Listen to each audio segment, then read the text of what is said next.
Hi friends, welcome to my mini vlog 3. ನನ್ನ ಮಗನಿಗೆ ಹಾಲು ಕುಡ್ಸೋಣ ಅಂತ ಸ್ವಲ್ಪ ಹಾಲೆಲ್ಲ ಬಿಸಿ ಮಾಡಿ ಕುಡಿಸ್ದೆ. ನೆಕ್ಸ್ಟ್ ಅವನಿಗೆ ತಿಂಡಿ ಮಾಡೋಣ ಅಂದ್ಬಿಟ್ಟು ಅವಲಕ್ಕಿ ಮಾಡಿದ್ದೆ. ಅದನ್ನೆಲ್ಲ ರೆಡಿ ಮಾಡಿ ಒಂದು ಕಡೆ ತಣ್ಣಗಾಗಲಿ ಅಂತ ಇಟ್ಟು ನಮಗೆ ತಿಂಡಿ ಮಾಡೋಣ ಅಂದ್ಬಿಟ್ಟು ರೆಡಿ ಮಾಡ್ಕೊಳ್ತಿದ್ದೆ. ನಮ್ಮನೆ ತಿಂಡಿ ಇವತ್ತು ಬಂದುಬಿಟ್ಟು ರೊಟ್ಟಿ, ಅದಕ್ಕೆ ಕೋಸಿನ ಪಲ್ಯ.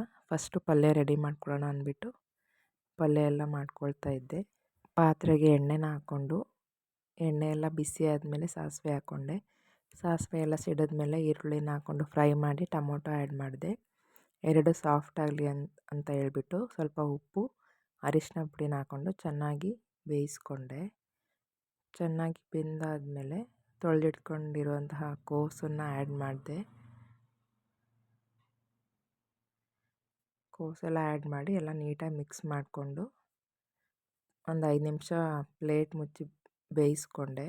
ನೆಕ್ಸ್ಟು 2 ಸ್ಪೂನ್ ಸಾಂಬಾರು ಪುಡಿ ಮನೆಯಲ್ಲೇ ಮಾಡಿರೋಂಥದ್ದನ್ನ ಆ್ಯಡ್ ಮಾಡಿ ಸ್ವಲ್ಪ ಕೊತ್ತಂಬರಿ ಸೊಪ್ಪು, ಕಾಯಿ ತುರಿನ ಆ್ಯಡ್ ಮಾಡಿಕೊಂಡೆ. ಸೊ ಎಲ್ಲ ನೀಟಾಗಿ ಮಿಕ್ಸ್ ಮಾಡಿ ಒಂದು 5 ನಿಮಿಷ ಪ್ಲೇಟ್ ಮುಚ್ಚಿ ಬೇಯಿಸ್ಕೊಂಡೆ.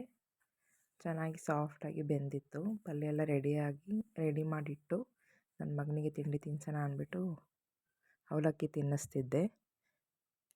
ಅವನಿಗೆ ತಿಂಡಿ ಎಲ್ಲ ತಿನ್ನಿಸಿ ನಾನು ಕೂಡ ತಿಂಡಿ ತಿಂದು ಅಡುಗೆ ಮನೆ ಬಂದು ನೋಡಿದ್ರೆ ಈ ರೀತಿ ಆಗಿತ್ತು. ನಮ್ಮನೆ ರೊಟ್ಟಿ ಮಾಡಿದ್ರೆ ಇದೇ ರೀತಿ ಆಗೋಗಿರುತ್ತೆ. ಅದನ್ನೆಲ್ಲ ನೀಟಾಗಿ ಒರೆಸಿ ಕ್ಲೀನ್ ಮಾಡಿ ಪಾತ್ರೆ ಎಲ್ಲ ತೊಳೆದಿಟ್ಟು ಮುಗಿಸ್ದೆ ಕೆಲಸ ಎಲ್ಲ.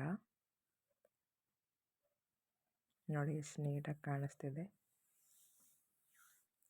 ನೆಕ್ಸ್ಟು ಸ್ವಲ್ಪ ಬಟ್ಟೆ ಇದು ವಾಷಿಂಗ್ ಮಿಷಿನಿಗೆಲ್ಲ ಹಾಕಿ ಕೆಲಸ ಇತ್ತು ಅಂತ ಹೊರಟ್ವಿ. ನಾನು ನನ್ನ ಹಸ್ಬೆಂಡ್ ತರೀಕೆರೆಗೆ ಹೊರಟ್ವಿ.